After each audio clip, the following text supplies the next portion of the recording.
More moves are coming for the Minnesota Vikings as a recent move made in the NFL has opened a major door for the Minnesota Vikings to help out on this team, with one specific note from TJ Hockenson being a major reason in this. We're going to be breaking that down, as well as what could be one of the sneakiest additions in the NFL, not just for the Minnesota Vikings here from this free agency. Ladies and gentlemen, we have a lot to break down here in this video. Before we do jump into all of it, though, be sure to hit the sub button if you haven't already. If you're looking for all of your Minnesota Vikings news, we're going to have it right here as it happens. We're currently on the road to 2K, and we're just about halfway there from 1,000. And your sport's been absolutely incredible as of late. We appreciate all of you guys watching the videos, tuning in as we get ready for the beginning of the Minnesota Vikings season. But we need to jump in straight to what we have here today. Going over first, I want to pull up our screenshot from the article going over this move that is going to be a major addition into where we go. Fantasy Lifestyle's Thor Nystrom thinks the Vikings should look into the situation.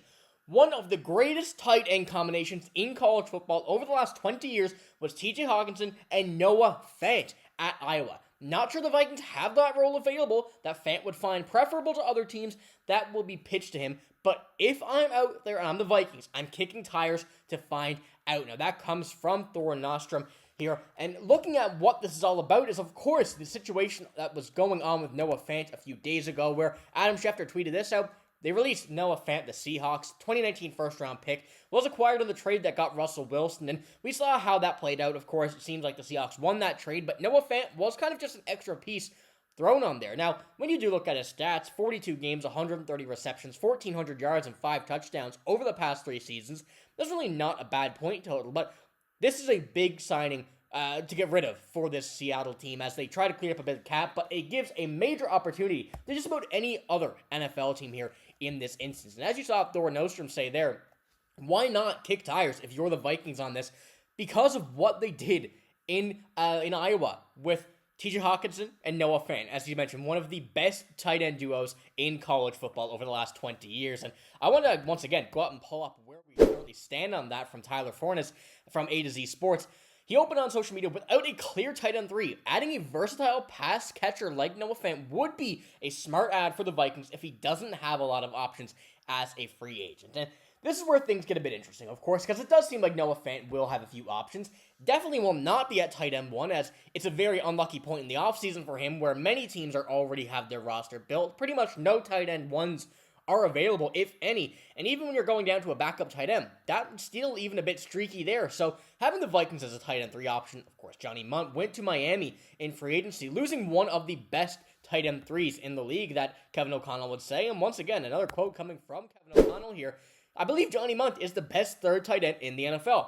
Is there a category that would, if there was a category for that, Johnny would certainly get that, in my opinion. Of course, this comes from Kevin O'Connell last year, so we even saw what he did this year, going in, throwing in the mix, and it's been pretty clear over the past few seasons that the Vikings like using every tight end they have.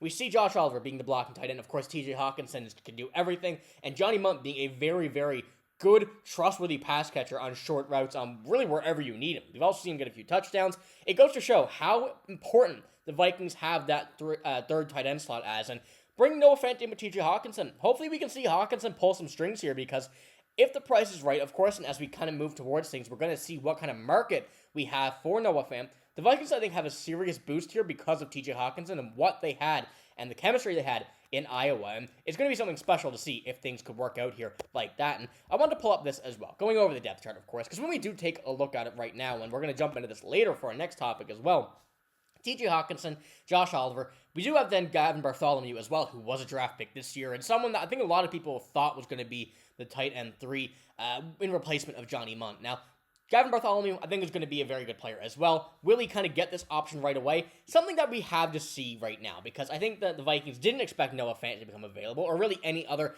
tight end 3 that would have been a great opportunity. And I think the big thing that they have to keep in mind is, if he's available, why not go for him? It's a very, very risk-free move, especially with what we've seen Noah Fant do over the past few seasons with Seattle and with Denver. You see pretty consistent over the past few years with targets and receptions. Highest yards was in Denver, but when you do come down to Seattle, he still is capable of doing that. But of course, it was not the best situation for them with where they were, and Seattle wasn't the best team. So you kind of see what we can get from Noah Fant here, and I think that with the Vikings especially, just giving another option to JJ McCarthy, which is something that we've been speaking about for so long now, is just another win in the books for this Vikings team, and something that a lot of people are really going to think is going to be a necessary option for this Minnesota Vikings team.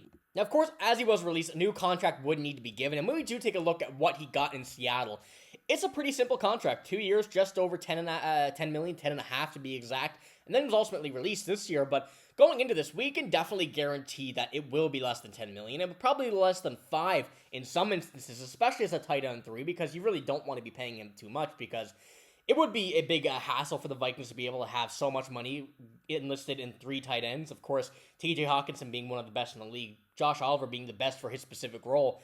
It would be a bit of a price tag to pay. If anything, around a $10 million deal would be there, but we don't have a market value right now from Spotrac, but I think that we're going to get a very good idea of what his value could be over these next few days as more teams start to inquire and see what happens with his market, and also what could happen with the maybe team-friendly deal to rejoin his teammate in TJ Hockenson. So I want to know what you guys think about all of the stuff that we have with Noah Fant in this case. Would you be interested in him as a tight end 3 to throw in there with of course, or over Gavin Bartholomew, I should say, but also with Josh Oliver and TJ Hockenson? I'm very curious to see what you think about that, and of course, we know we like our tight ends, but we do have to move on to another very interesting topic, and one of the players on this Vikings team could be very well listed as one of the most underrated moves here in this offseason. I want to pull up this article right here, going over what Aaron Schatz had to say. A 2021 second-round pick, Rondale Moore, never put up more than 435 receiving yards in a season during 3 seasons with the Cardinals.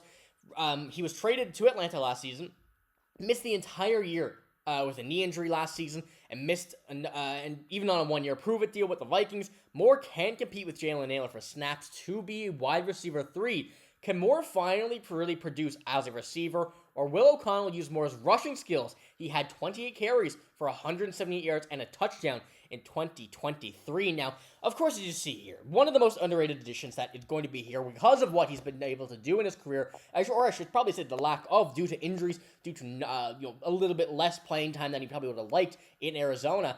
Rondale Moore is going to be a very sneaky option here for this Minnesota Vikings team, especially with one instance coming, and that is the almost inevitable suspension of Jordan Addison for however long it may be. The Vikings are going to have to plan out their wide receiver 3 position very, very well, and when we do come down to take a look at the offense here, once again, pulling up the depth chart again, with the inevitable suspension of Jordan Addison, it does seem like the Vikings have a lot of movement coming on this wide receiver room. Of course, we're likely going to see Jalen Nailor jump up to that too. Jordan Addison will be out for a suspension at some point this season, probably to begin with, and we don't really know how long yet, but that opens up a door for Ty Felton and Rondale Moore at wide receiver 3. Putting either of them in that role, I think, is going to be a good fit. It would not surprise me to see a split between those two, kind of having a wide receiver 3A and 3B, going off, especially with Ty Felton being a rookie, Rondale Moore having still a lot of potential, and after last season coming out here, staying healthy, giving that potential he's been in, and it seems like it's a guy that Kevin O'Connell certainly would like, and really fits well of the scheme that Kevin O'Connell likes to trust in these players who may not be, kind of on top of the radar, but certainly willing and able to be at that point. So I think we're going to have a very good look at Rondale Moore this year. I think a lot more than people will think, especially even though Ty Felton is here, Jalen Nailor is here, and we know that Jalen Nailor will likely be shipped out at the end of the season due to him needing a new contract, and the Vikings not really wanting to pay him all that much, and not just not wanting to, but also being pretty much incapable of paying him what he's worth, and it's almost just out of respect the Vikings are not going to lowball him here, and it opens up a spot in wide receiver 3 that we may see Rondale Moore and or Ty Felton. I think there's going to be a lot of opportunities here, as well as a potential Jordan Addison trade that we've been seeing going down because of his behavior. Not too sure about that one, but it does seem like the wide receiver room for the Vikings is going to be a very interesting look this year, with 5 very, very capable wide receivers to have in any bit of rotation, and then also going into next season, what that brings for this team and what movement could be made. So let me know what you think about that as well in the comments below, but that's all I got in this video. If you did enjoy, give it a like, hit the sub button as well. I'm signing off though. Thanks for watching. Hope you have a great day. See you later.